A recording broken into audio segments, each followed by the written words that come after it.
പിന്നെ ആഹാരം ചോദിക്കുകയാണെങ്കിൽ നല്ല ആഹാരം തരണമെങ്കിൽ കിടന്നു കൊടുക്കണമെന്നൊക്കെ പറഞ്ഞാൽ കവാലക്കുറ്റി വെച്ച് അടി കൊടുക്കണമെന്ന് ഞാൻ പറയും.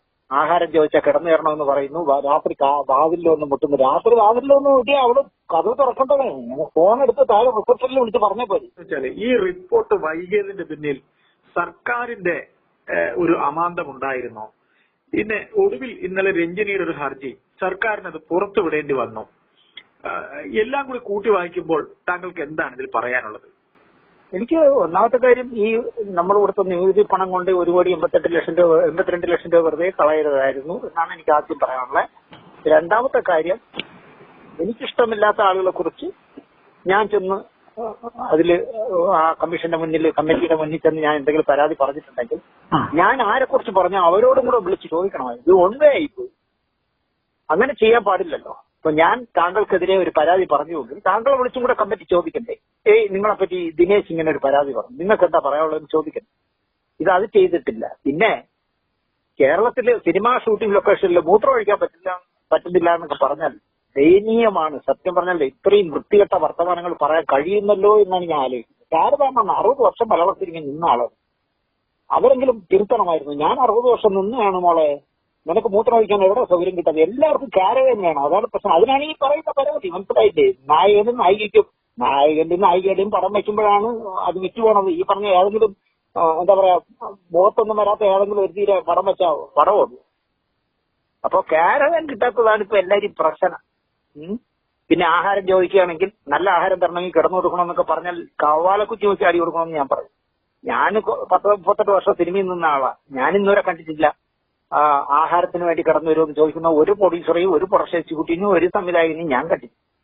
അപ്പൊ അങ്ങനെയൊക്കെ പറയുന്നത് ഇത്തിരി കടന്ന കൈയായിപ്പോയി. എന്ന് മാത്രമല്ല, ഇന്ത്യൻ സിനിമയിൽ കേരളം മാത്രം വ്യഭിചാരശാലയാണെന്ന് പറയുന്നത് വളരെ മോശമായിപ്പോയി. എനിക്ക് ഭയങ്കര നാണം തോന്നി. ഞാൻ ഈ ഫീൽഡിലാണല്ലോ നിൽക്കുന്നത്.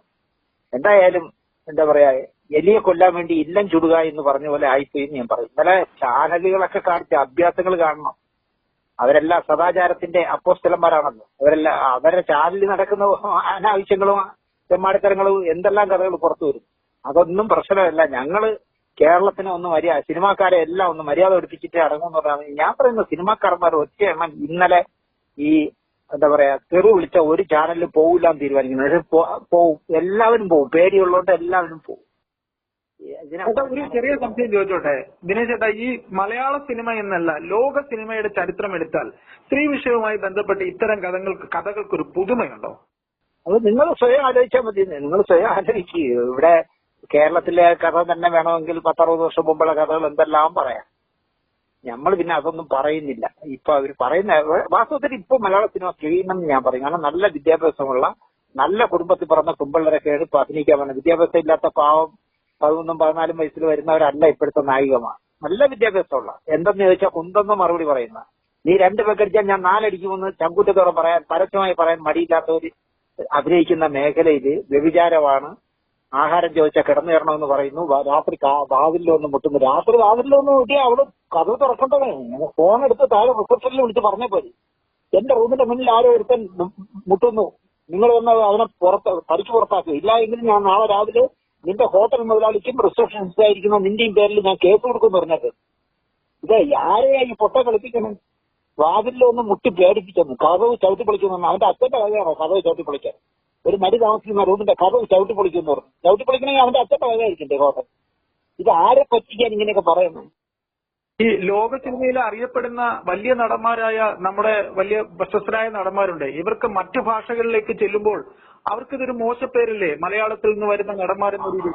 നടന്മാർക്കും നടിമാർക്കും അല്ലെന്നേ. മലയാള സിനിമ ഇപ്പം നന്നായിട്ട് ഇന്ത്യ മുഴുവൻ വിൽക്കുന്ന ഒരു പാൻ മലയാളം സിനിമ എന്ന് പറയാം. അങ്ങനെയുള്ള നല്ല സിനിമകളും നന്നായിട്ട് വിറ്റുപോയി കോടിക്കണക്കിന് രൂപ ഉണ്ടാക്കുന്ന സമയത്ത് മലയാള സിനിമയെ തകർക്കാനല്ലാതെ മലയാള സിനിമയെ രക്ഷപ്പെടുത്താൻ ഈ കമ്മീഷന്റെ റിപ്പോർട്ട് പുറത്തുവിട്ടതുകൊണ്ട് ഒരു ഗുണവും ഉണ്ടാവില്ല, ദോഷമല്ലാതെ. ഒരു കാര്യം കൂടെ ചോദിച്ചോട്ടെ, മലയാള സിനിമയെ നിയന്ത്രിക്കുന്നത് ഈ 15 പേർ അടങ്ങുന്ന സംഘം എന്ന് പറയുന്നുണ്ട്. മൊത്തം 15 പേര് ആരൊക്കെയെന്ന് ഞാൻ ഒരുപാട് എണ്ണി നോക്കി. ഒന്നിൽ എണ്ണുമ്പോ പ്രധാനപ്പെട്ടവർ നോക്കുമ്പോൾ 11 പേരേ ആവുന്നുള്ളൂ. അല്ല, വീണ്ടും എണ്ണി നോക്കുമ്പോൾ 18 പേരായി പോകുന്നു. ഈ 15 ആരെന്ന് എനിക്കുണ്ട്. ഇങ്ങനെ റൗണ്ട് കണക്കൊന്നും എനിക്കറിയില്ല. ആരൊക്കെയൊന്നും നല്ല ആത്മവിശ്വാസം ഉണ്ടെങ്കിൽ പുറത്തു വിട്ടാൽ പോരെ ആ 15 പേരല്ലേ. അങ്ങനെയൊന്നും വിടാക്കില്ല. വിട്ടാൽ വിവരം പറയും. കാരണം മാനാഷ്ടത്തിന് ഒരു 1 കോടി രൂപ കൊണ്ടൊന്നൊരു കേസ് കൊടുത്താലേ ഈ വാചകം അടിക്കുന്നവൻ അകത്തായി പോവും. തെളിവ് വേണ്ടി. തെളിവില്ലാതെ ചുമ്മാ 15 പേരുടെ ഒരു കമ്മിറ്റിയാണ്, ഒരു ഗുണ്ടാ സംഘമാണ്, മാഫിയ സംഘമാണ് മലയാള സിനിമ നിയന്ത്രിക്കുന്നതെന്ന് പറഞ്ഞാൽ ഞാൻ എന്തായാലും ഒരു സിനിമയെ ചെയ്തുള്ളൂ. പക്ഷെ ഞാൻ ചെയ്ത സിനിമയിൽ ഒരുത്തനും നിയന്ത്രിക്കാൻ വന്നിട്ടില്ല. ഞാൻ അവസാനം അസോസിയേറ്റ് വർക്ക് ചെയ്ത ശ്രീകുമാരൻ തമ്പിയുടെ അമ്മയ്ക്കൊരു താരാട്ടം എന്ന സിനിമയായിരുന്നു, ശാരദാമ്മ നായികയായിട്ടുള്ളത്. ആ സിനിമയുടെ സെറ്റിലും ഈ പറഞ്ഞ 15 മാഫിയ ആരെയൊക്കെ വെക്കണം ആരെയൊക്കെ വെക്കേണ്ടെന്ന് തീരുമാനിക്കാൻ വന്നിട്ടില്ല. ഇവർ പറയുന്നത് എവിടെയാണെന്ന് എനിക്കറിഞ്ഞൂടാ. അങ്ങനെ ഏവനോടെങ്കിലും പറഞ്ഞാൽ നീ പോയി പണി നോക്കടാ എന്ന് പറയാൻ അറിയാത്തവന്മാര് സിനിമ എടുക്കാൻ പോകരുത്. അത്രയേ ഉള്ളൂ.